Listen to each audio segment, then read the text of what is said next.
Şöyle koy bakalım. Tamam, kızlar soğuk yıkamız. Ayıktan tastayın. Anası seni isteyeceksin. Sendерді дөңгелек үстел дайындап жатқандарын көріп, мен де ақ дастарханымды тігіп жатырмын. Дұрыс айтасың. Қасиетті Рамазан жақындап қалды.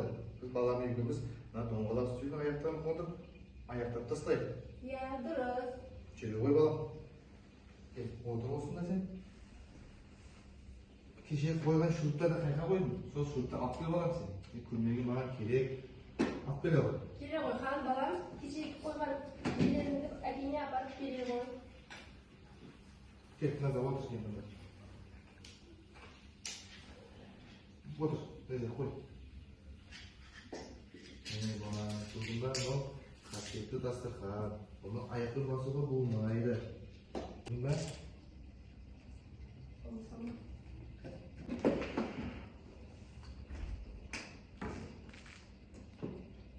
Кел, мына ұстап тұрсың балам. Бой тұсайып тұр. Оны күлмейін керек маған қатты сен.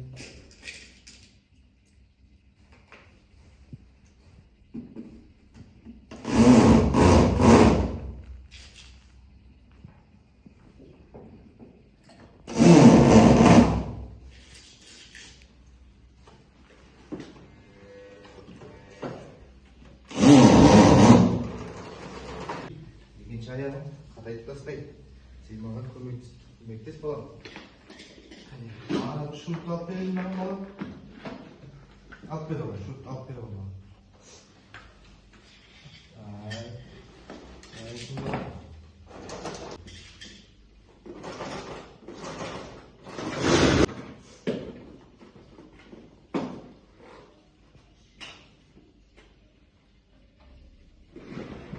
Келе ғой балам, ұстап жүрген. Ұстап. Нравится.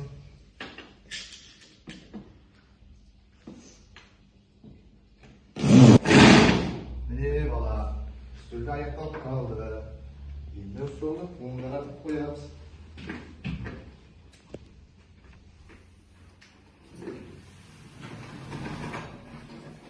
Анасы, біздің үстел дайын болды. Сенің ақ дастархан дайын болды ма? Иә, менің де ақ дастарханым дайын болды. Қазақта дастархан отбасының айнасы деген сөз бар. Алдымен ақ дастарханымыздың үстіне қасиетті нанымызды қояйық. Балам, отыра қойған. Істеген үстеліміз берекетті болсын.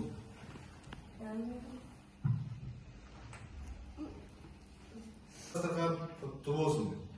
Келе жатқан Рамазан айы да қабыл болсын ағайын.